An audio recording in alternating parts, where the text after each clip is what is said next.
drive out to the farm. Sort of sat around the last few days thinking what to do with this place, this 4.5 acre farm, and we've decided that we can't just leave it growing like a jungle. It needs to be at least put in a condition where it's respectable. So we had a chat with some family yesterday. First phase is we decided to clear the front where you drive in, at least to strip that back, make it flat. And as part of that process, the house that we had there, we've sort of suggested that's coming down. Agreed a price with some of the relatives and they're knocking that down. They only started a few hours ago. It's already gone. So phase one, that was going to take a week, is they're really cracking on, as I assume they're thinking the sooner they get it done, the sooner they get the money in the pocket. And also with the trees and greenery, sort of stipulated, if it's alive it stays, if it's dead then chop it out. You're going to trim the tree back there so it's quite respectable, and the bamboo here, we can't do much about these without proper equipment. To get these out of the ground I need to get a big digger in here and dig them out, but we'll just trim them back because they'll grow so fast. There's no point in me spending a lot of time on them unless I kill the roots and take them out. So, you know, I don't think it will take long to get this place looking respectable, although Yisa and I are completely undecided about what to do with it. Whether to build a house on it, build some kind of retreat on it we can come to now and again. But just in the meantime, get it looking like a cared for piece of land, which it deserves, really. Can't just leave it as a bomb site. So just standing in the remnants here as it's being taken down.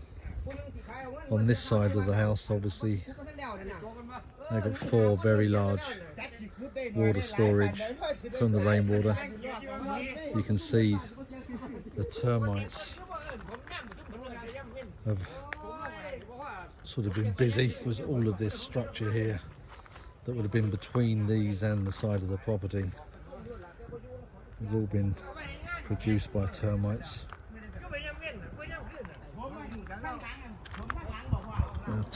Talk about eat you out of house and home. These things will eat all the wood. See, these still mostly full.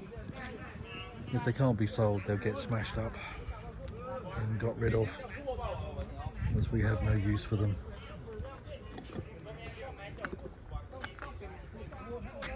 This area, where there are a little bit of seed, where there was some seeding before, you can see some large holes in the ground, mostly filled in now.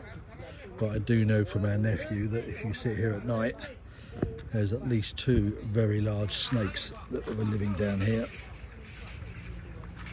And I'm no fan of snakes in the grass, so I'm kind of glad to see the back of it.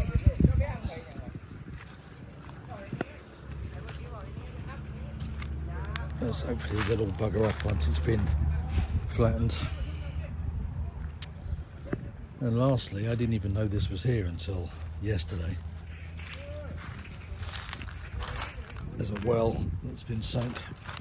I still see the water down there. That must be going down into the water table because it's not pumped in from anywhere.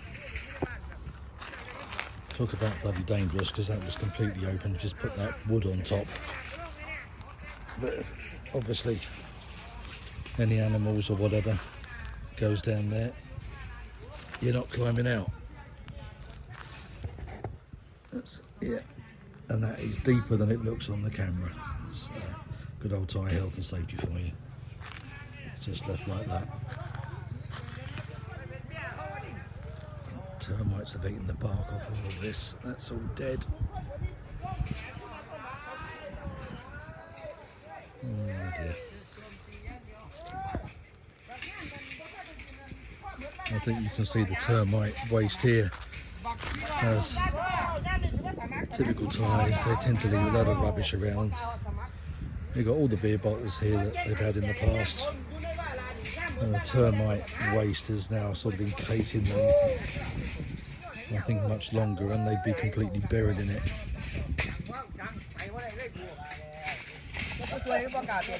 So, in hindsight, you know, definitely the right decision, as this was going nowhere and was just in serious decay. And just come up to the back of the farm where we have the lake that we previously extended. Again, looking very sorry for itself, as it's not being cared for.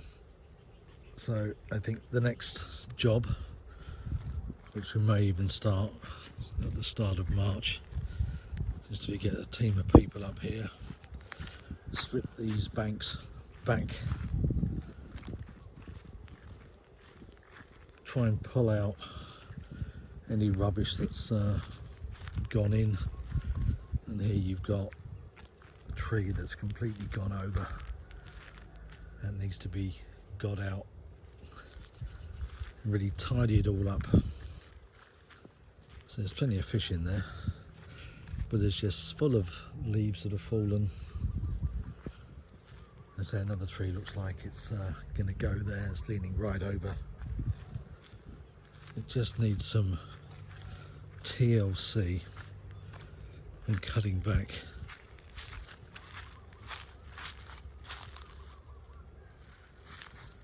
And I think we'd then be quite happy with that. Looking at the state of the paddy fields, we've got various different sizes. I think we've got about 12 on this farm. So some are much larger than others. They're just been left with the remnants of the rice harvest of some time ago, with the straw just sitting there or fallen on the ground. So I need to get a tractor in here and really plough these in, so all of this dead straw gets ploughed into the dirt, leave it for 3 months, then re-plough it, and the sun will do most of it and kill everything off, and then the ground can just sit fallow. If I just take a walk, I've just spotted next doors, it looks like they've already ploughed theirs, so they're probably going to be planting in a month or so, but I'll just leave ours. Yeah. So if we can get our farm looking like that, say it again, it'll look respectable, and then every 6 months we can throw some money at it, and it won't take a lot to bring it back into a nice condition, as opposed to leaving as it is now for month after month and year after year. And it's just becoming more and more unmanageable and an eyesore. People bringing their buffaloes in here and walking them through. There's buffalo crap everywhere. So I think someone must have left the gate open at some time. So anyway, that's where we are. That's a fair update, or latest update on the farm. Come back here next weekend. It's Sunday today, probably come back next Saturday and see at least the front should be respectable, and we can tick that off as job done, and then choose job number 2 and move on.